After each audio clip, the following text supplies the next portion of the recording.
ہو سکتے. تو ایسے لوگ پر رجوع کیا آپ نے جن کی اصلاح کے امام نے کی. واقعات بھرے پڑے. شیخ مفید کی توقیع آپ سب جانتے ہیں. شیخ مفید توقیع خطوط جو امام نے ان کو لکھے کتابوں کے اندر موجود ہے. تو تلاش کرو ان علماء کو جن کے امام نے آ کے اصلاح کی ہے, ان کی طرف رجوع کریے.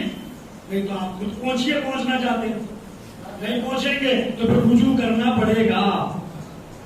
ایسے علماء کی طرف آپ کو جانا پڑے گا جن کی اصلاح کے امام. اور تقلید کا سب سے بڑا فائدہ تو یہ ہے کہ بھئی ایک انسان آپ کی نمازوں کی ذمہ داری لے رہا ہے.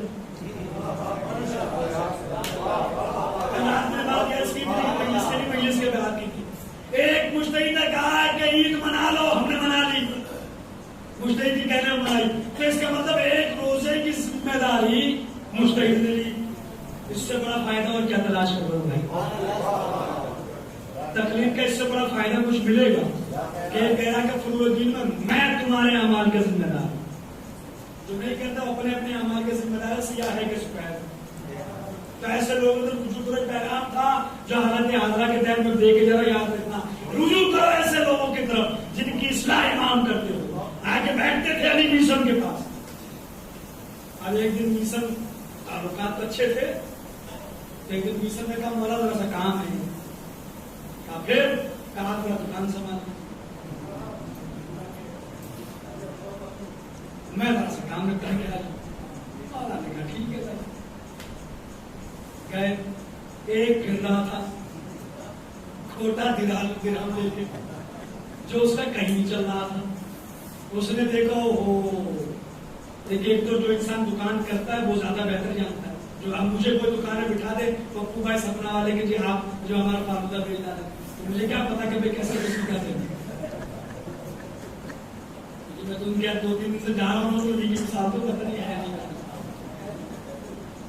مجھے کیا پتا چلے گا کیا معاملہ ہے. تو نیا بیٹھا, لیکن جو روزانہ کا کام ہے اس کا پتا چل جاتا ہو آج تو دوسرا آدمی بیٹھا چلو اسے ٹھگ لے. اس نے سوچا آج تو میسن نہیں علی بیٹھے ہیں. کھوٹا درہم تھا اس کے پاس, ایک لے کے آیا. یعنی کیا بھاؤ دی کھجوریں؟ کہ تو کیا بھاؤ لے کے جاتا ہے؟ کہ میں تو 1 درہم کی 8 لے کے جاتا ہوں. علی نے کہا درہم رکھ, 8 کھجوریں لے ہو جا. اس نے پہلے 8 کھجوریں بٹوری, دھیرے سے درہم کھسکایا اور چلا. پیچھے مڑ مڑ کے دیکھ رہا تھا, اس لیے کہ چور ہمیشہ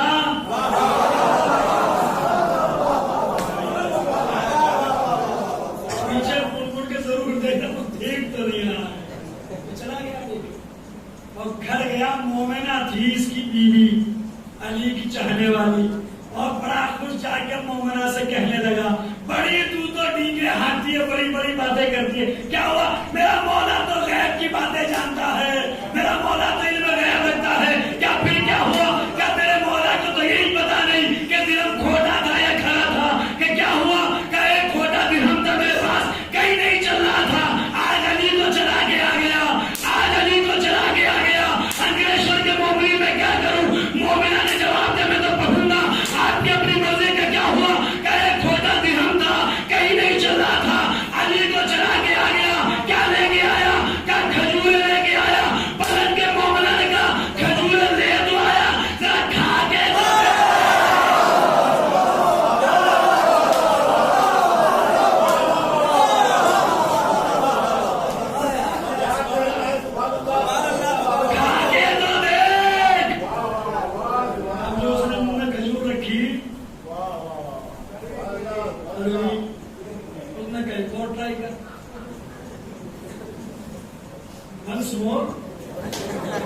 ایک اور تو کڑوی ہے. ادھر میسن نے آ کے مولا سے پوچھا مولا کچھ بکری.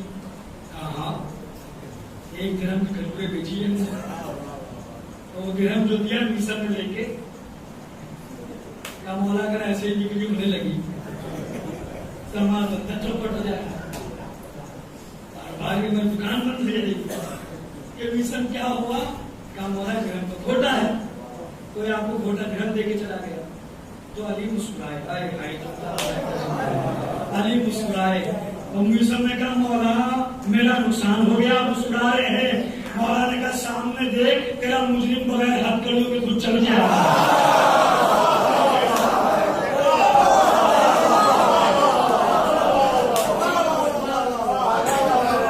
دیکھیے مولانا سرکار مفتی صاحب کا نام سنا ہوگا آپ سب. مولانا سرکار خدا ان کی جنت کروٹ جنت نصیب کرے. وہ کہا کرتے تھے کہ واقعہ پرانا ہے انداز نیا ہے. تو واقعہ آپ نے سنا ہوگا لیکن انداز نیا بیان کرنے کا. کل سامنے دیکھ تیرا مجرم بغیر ہتھکڑیوں کے خود چل کے آ رہا ہے.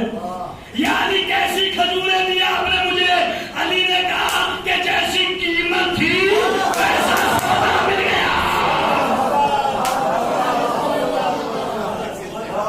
گھوڑے درہم کی تو ایسی ہی ملے گی. اس نے کہا میرا درہم واپس دیجیے. علی نے کہا کھجوریں لا. اس نے کہا 6 بچی کر رہا.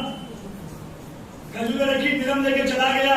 میسم نے پھیر رہی کہ مولا میرا تو معاملہ جھوٹا پورا. درہم مل رہا تھا تو کھوٹا, کھجوریں ملی تو کڑوی. میرا معاملہ تو جھکا ہے. اب سننا وغیرہ نہیں سنا. میں کیا کروں؟ جملہ مولا نے کہا. میں خود لطف لے رہا تو پھر جملہ پڑھوں. مولا نے بھی وہی جملہ کہا. جب میسم نے کہا مولا درہم مل رہا تھا تو کھوٹا, کھجوریں ملی تو کڑوی. علی نے کہا میسم کھا کے دو گے.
خوش ہو گیا. کہا کہ علی نے کہا یہ سب شے کا کمال نہیں ہے, یہ تو علی کا کمال ہے کہ جو بغض میں کھائے کڑوا لگے, محبت میں کھائے وہی شے میٹھی ہو جائے. پیغام دے دوں پھر اہل بھائی سنیے گا, خدا کی قسم تو سیسا پیغام دے کے جا رہا. کہا یہ شے کا کمال نہیں, یہ تو ہمارے بغض کا اور ہماری محبت کا کمال ہے. بغض میں کھاؤ گے تو کڑوا, محبت میں کھاؤ گے تو میٹھا. اب مت کہنا کہ وہ جو ہے کھچڑا نہیں کھاتے,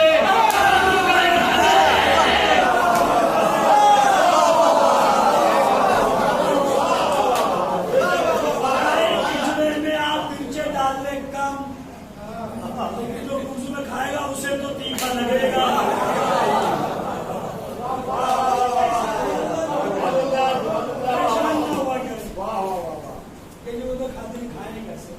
اگر کھا بھی لیں تو مرچے تو سلوات مل کے محمد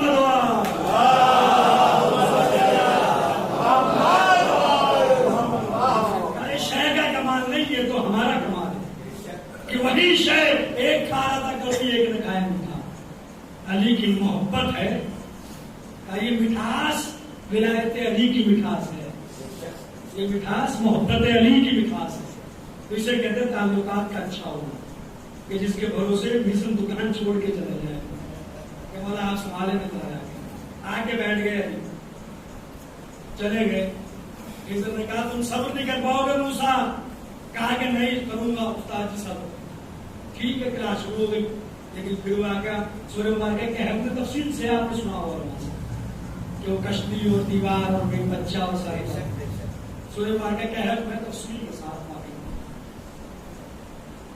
اور بار بار یہ کہتے تھے کہ دیکھا صبر نہیں، میں نے کہا صبر نہیں کر پاؤ گے، نہیں ہوا صبر، اور موسیٰ کہتے کہ ایک موقع ہو سرکار ایک موقع اور چلو، پھر دوسرا واقعہ پھر وہی، پھر ٹوک دیا، کہا میں نے کہا صبر نہیں کر پاؤ گے، لن تستطیع معی صبرا، ہر جگہ پہ قرآن میں جملہ رکھا ہوا خضر بار بار کہتے تھے لن تستطیع معی صبرا، موسیٰ تم میرے ساتھ صبر نہیں کر پاؤ گے، موسیٰ کہتے تھے ایک چانس ہوا، تیسری بار جب ہو گیا تو کہا ھذا فراق بینی و بینک، اب تمہارا راستہ الگ میرا راستہ الگ، موسیٰ نے کہا دریا پار کر لے اس کے بعد اپنے راستے کا، ٹھیک ہے۔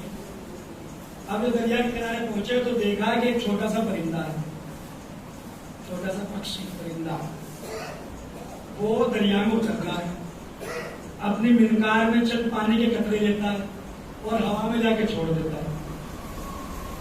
اب موسیٰ نے کہا استاد جی بس ایک مسئلہ اور حل کریے، بس یہ بتا دو کہ پرندہ کیا کرتا ہے، اور خضر کہنے لگے کہ یہ تو I don't know، یہ تو میں بھی نہیں جانتا کہ کیا معاملہ ہے۔ وہاں پہ گوالا تھا جو بکریاں چلا رہا تھا، اس نے کہا تم دونوں نہیں جانتے لیکن میں جانتا ہوں۔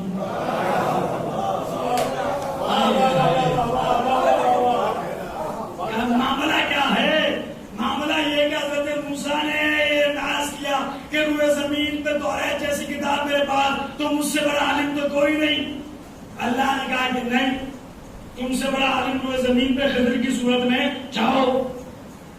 اب جب خضر کے پاس موسیٰ پوچھے اولو العزم پیغمبر بڑے رسول صاحب کتاب نبی، اب خضر نے کہا میں نے تو صاحب کتاب نبی کو پڑھایا، اب مجھ سے بڑا عالم کوئی نہیں۔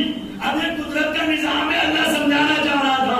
اب وہ پرندہ اللہ نے بھیجا کہ جا اپنی منقار اور چونچ میں قطرے لے پانی کے اور دریا میں چھوڑ۔ موسیٰ نے کہا خضر سے آپ بتائیں، خضر نے کہا تو مجھے بھی نہیں معلوم تھا، لیکن گوالا جو تھا چرواہا اس نے کہا تم دونوں نہیں جانتے لیکن یہ میں جانتا ہوں۔ اب دونوں اس کے پاس پہنچے، کہا کہ پتا کیا ہوا؟ تو چرواہے نے کہا کہ جب موسیٰ نے ناز کیا کہ مجھ سے بڑا عالم کوئی نہیں، تو خضر تمہارے پاس بھیجا گیا، اب تمہارے ذہن میں بات آئی میں نے موسیٰ کو پڑھایا ہے، مجھ سے بڑا عالم کوئی نہیں ہے۔ تو اللہ نے اس پرندہ کو بتایا یہ پرندہ دریا میں اترتا ہے، پانی کا قطرہ منہ میں لے کر سمندر میں چھوڑ کے بتاتا ہے تم دونوں کا علم علی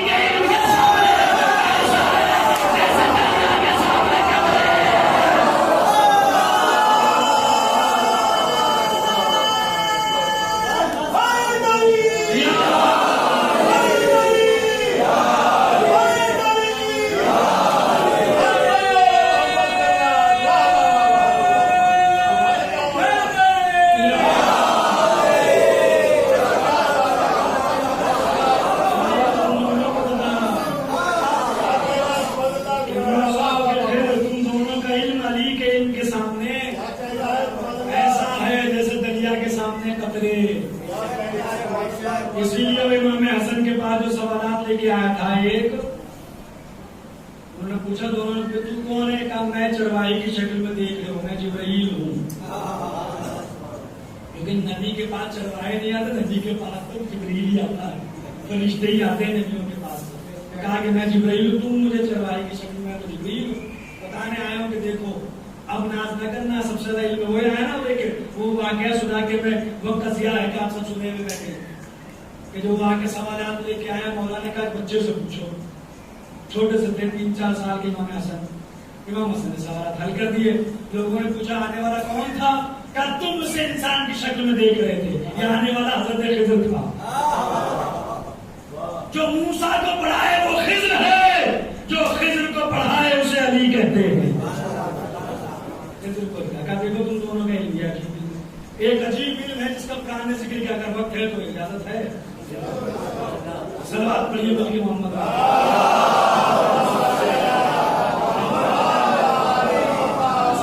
ابھی 51 منٹ ہوئے ہیں، میں تو بالکل وقت پہلے نہیں 51 منٹ ہے۔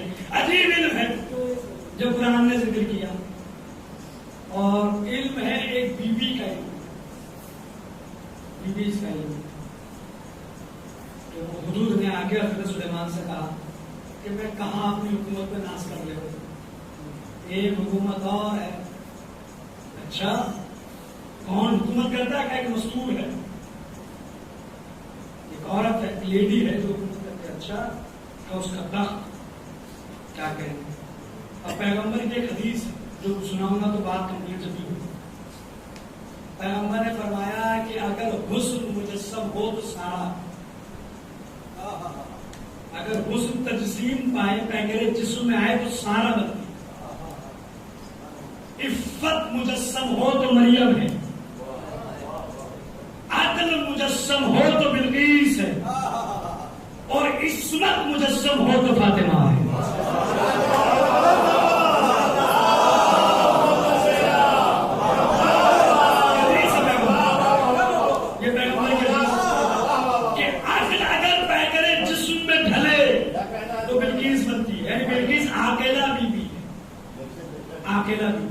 اس لیے حضرت سلیمان نے جب خط لکھا حضرت بلقیس کے پاس پہنچا کہ بلایا ہے تمہیں، بلایا ہے، حضرت سلیمان نے بلایا نا، بلایا ہے، تو حضرت سلیمان نے تحفے تحائف سب بھیجے تھے۔ بلقیس نے امتحان کے دیکھے بھیجنے والا اللہ کے نبی ہے یا نہیں۔ بلقیس نے کام کیا کہ 500 کنیزوں کو مردانہ لباس میں اور 500 غلاموں کو زنانہ لباس میں، اور حضرت سلیمان کی خدمت پر روانہ کیا، اور کہا کہ اپنے اس سے کہا غلاموں سے کہ سلیمان سے پوچھنے کا بتائیں تو مرد کون ہے اور عورت کون ہے، تمیز پیدا کرے کہ مرد کون ہے اور عورت کون۔ یہ عقل کی، عقل کے ذریعے پرکھنے کے لیے حضرت سلیمان تو نبی ہے۔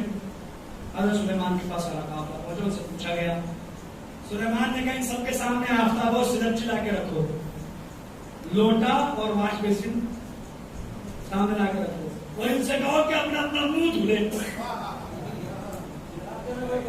اب انہوں نے اپنا منہ دھونا شروع کیا، انہوں نے منہ دھلا۔ حضرت سلیمان نے بتایا یہ عورت ہے، یہ مرد ہے، یہ عورت ہے۔ کیسے؟ کہ جس نے دونوں ہاتھ سے منہ دھویا وہ عورت تھی، جس نے ایک ہاتھ سے منہ دھویا وہ مرد ہے۔ اس نے قدرت نے لکھا مزاج میں کو ہمیشہ دونوں ہاتھ سے منہ دھوتی ہے، مرد ایک ہاتھ سے منہ دھوا کرتا ہے۔ یہ اللہ نے نظام رکھا ہے، قدرت کا نظام ہے اس کا۔ کہا فرمایا کہ یہ مرد ہے، یہ عورت ہے، یہ مرد ہے، یہ عورت ہے، یہ مرد ہے، یہ عورت ہے۔ اس کے بعد جو بلایا بلقیس چلی ہے۔ اب حضرت سلیمان نے کہا کون ہے جو بلقیس کا تخت لے کے آئے؟ عاصم بن جنوں نے کہا ہم ایک ہفتے میں لے آئے، انہوں نے کہا ایک دن میں لے آئے، 24 گھنٹے میں لے آئے۔ سلیمان کہتے نہیں مجھے جلدی ہے، مجھے جلدی ہے۔ بلقیس سے آنے سے پہلے کون آئے؟ عاصم بن برکیہ نے کہا میں پلک جھپکتے میں سرکار آپ کی پلک جھپکے گی اور ملک سبا سے تخت لے آؤں گا۔ عاصم تخت لے آئے، تخت آ گیا۔ اب بلقیس آئی، بلقیس آئی، تخت رکھا ہوا۔ اب حضرت سلیمان نے سوال کیا، سورہ مبارکہ نمل قرآن اٹھا کے دیکھو۔ حضرت سلیمان نے کہا بلقیس کے تخت کی طرف اشارہ کر کے کہا کیا تیرا تخت ایسا ہی ہے؟ بلقیس نے جب جواب دیا بڑا کیا خدا کی قسم قرآن کی آیت ہے، بلقیس نے کہا کہاں نہ ہوا یہ میرا ہی ہے۔ وَأُوتِينَا الْعِلْمَ مِنْ قَبْلِهَا، اور ہمیں تو علم پہلے ہی عطا ہو گیا۔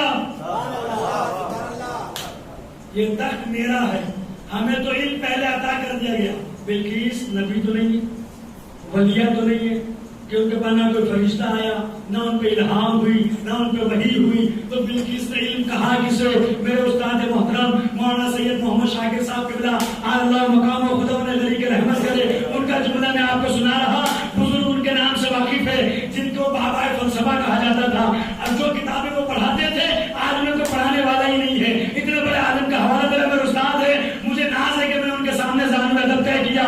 میں نے جب ان سے سوال کیا تھا کہا کہ سرکار یہ بتائیے حضرت بلقیس کے بعد نہ وحی آئی، نہ الہام ہوا، نہ فرشتہ آیا، بلقیس نے علم کسے کہا؟ کہ میں قرآن پڑھو، اس کا جواب قرآن میں موجود ہے کہ کیا حضرت سلیمان نے خط لکھا تو خط میں سلیمان نے لکھا انہ من سلیمان و انہ بسم اللہ الرحمن الرحیم۔ بلقیس نے جب خط دیکھا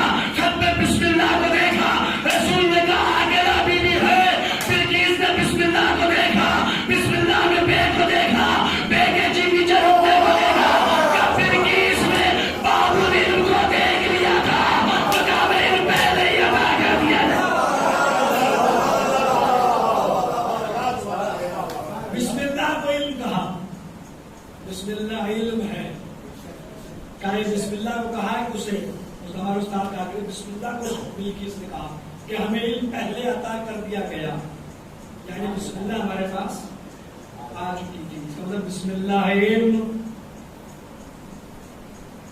اور حضرت یوسف نے کیا لکھا؟ کیا لکھا؟ جب وہ دولت لا کے رکھ دی گئی ایک کروڑ میں ایک نبوت،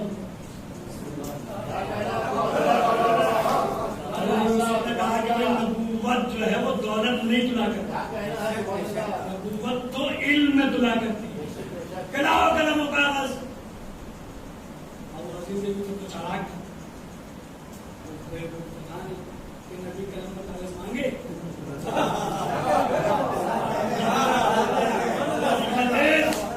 اس نے فوراً قلم و کاغذ لا کے دے دیا۔ نبی نے لکھی بسم اللہ الرحمن الرحیم، آخری جملہ تقریر ختم ہونے جا رہی ہے، بسم اللہ توجہ رکھیے گا اور دعا سے ضرور نوازیے گا۔ بسم اللہ لکھا ہو کیسے رکھو، بسم اللہ رکھی تو اپنا بسم اللہ کا پلڑا بھاری ہوا، نبوت اس کے سامنے جھکی، ایک بسم اللہ کا پلڑا بھاری ہو گیا، کہ نبوت علم میں تلا کرتی ہے، بسم اللہ علم ہے۔ اس کا مطلب یہ ہے کہ نبی جب بھی قلم و کاغذ مانگتا ہے تو بدلے میں علم دیتا ہے۔ جملہ ظاہرہ کیجیے گا، جملہ ظاہرہ کیجیے گا، اس کا مطلب نبی جب بھی قلم و کاغذ مانگے گا تو بدلے میں علم دے گا۔ اب نبی آخر نے کہا لاؤ قلم و کاغذ، میں تمہیں کچھ دے دوں، اور جو قلم و کاغذ نہیں دے رہا تو وہ جاہل ہی تو رہے گا۔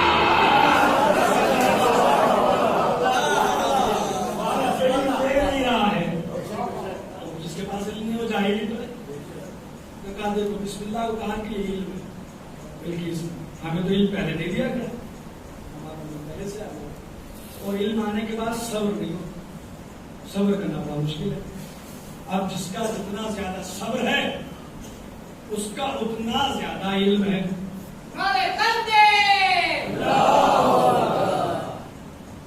اس کا اتنا زیادہ علم ہو، بتائے سی بات۔ اب سب سے بڑا صبر اگر کسی کا ہے تو امام حسین۔ صبر کا مطلب یہ کہ مجبور ہے، عالم ہے، علم لدنی ہے تو صبر ہے، اور ایسا صبر کہ حیرت زدہ ہے نبوت اور رسالت، ایسا صبر تو ہم نہ کر سکے جیسا صبر حسین ابن علی، اور صبر بھی ایسا کہ صبر ایوبی، صبر یعقوبی، حیران ابراہیم ہے، بات کو پڑتی ہے، یعقوب میں اتنا روتے ہیں کہ آگے سکھایا ہے، ایک بیٹا جو کا بہت اتنا یہاں پہ بلا یہ اکبر جیسا بیٹا 6 مہینے کے بیٹے ان کو چہرے بنایا، صبر حسین۔ اور سب سے بڑا صبر مذکرات مطہرات، وہ بیویاں جنہیں کبھی سورج نے نہیں دیکھا۔ اس کا مطلب یہ نہیں کہ سورج نہیں نکلتا تھا، سورج نکلتا تھا لیکن علی کی بیٹیاں نہیں نکلتی۔ وہ روایت تو آپ نے رمضان میں سنی ہوگی، رمضان میں سنتے کہ یہودی رہتا تھا کوفے میں مولا کے پڑوس میں، کہا میں 2 سال سے جب علی کی مولا کی ضرورت لگی تو وہ کہتا میں 2 سال سے رہ رہا ہوں، لیکن مجھے یہ معلوم نہیں تھا کہ علی کے گھر میں عورتیں بھی رہتی، کیونکہ نہ میں نے کبھی کسی مذکور کو دیکھا نہ آواز سنی۔ جب علی کی ضرورت لگی اور علی کی بیٹیاں ہوئی تو وہ کہتا مجھے پتا لگا کہ علی کی بیٹیاں بھی ہیں اور کوفے میں جس کوفے میں زینب شہزادی بن کے رہی، اسی کوفے میں بے مقنون چادر اجر و عمر سر پہ لدا نہیں، بے مقنون چادر لائی جا رہی۔ شام جب پہنچ گیا تھا، شام جب پہنچا تو روایت یہی کہتی ہے کہ زمین پہ بیٹھ گئے علی کی بیٹی، زمین پہ بیٹھ گئے اور کہا کہ سجاد اور زینب میں داغ نہیں ہے، شیشہ بندی کی گئی ہے، شیشہ بندی شام میں، کیوں؟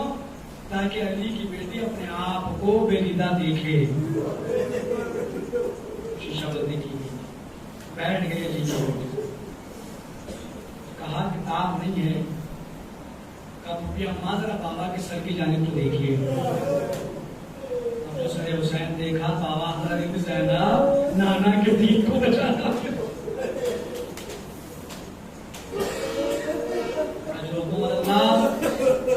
خدا آپ کی آنکھوں میں رحمتیں نازل کرے، فضائل بہت اچھے آپ نے سنے، لیکن جو آنکھ سے آنسو نہیں نکلے گا تو مجلس کا حق مال مجلس رکیہ ہے، مال مجلس تو رونا ہے، ہائے ضرور کہیں خدا آپ کی ہائے کو قبول کرے۔ کہا زینب نانا کے دین کو بچانا، چلا گیا۔ روایت بیان کرتی ہے ایک عالم دین تھے ایران میں، غالباً سید علی کریمی غالباً کا نام لکھا گیا، ذاکر مسائل پڑھ رہا تھا، اس نے مسائل پڑھتے میں یہ کہا کہ زینب دربار میں گئی، وہ آگے پڑھنا چاہ رہا تھا کہ عالم نے رکا اور روکنے کے بعد کہا پہلے اس جملے پہ رونے کا حق تو ادا کر لیا،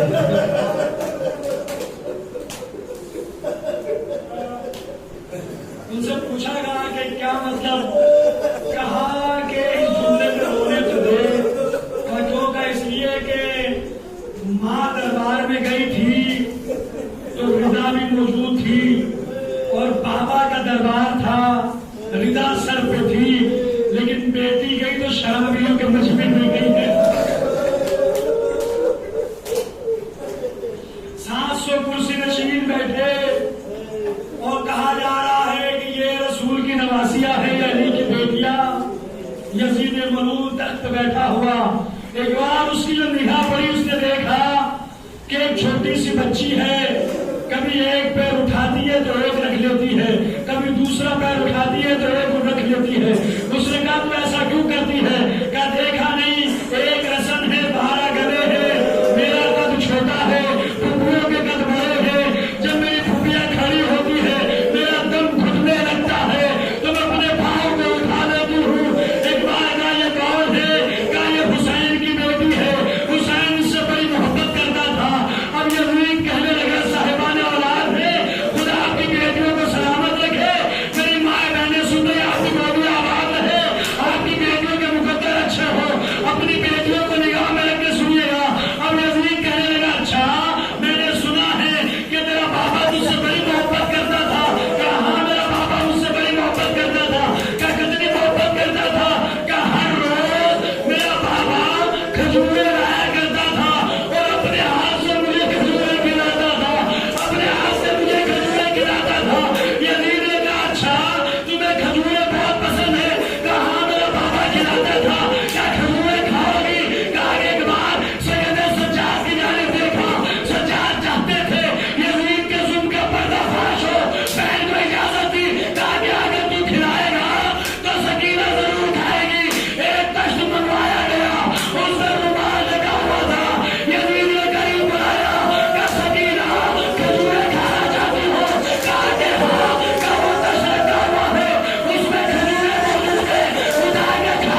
جنت یتیم کا واسطہ ہماری اس عبادت کو اپنی بارگاہ میں قبول فرما۔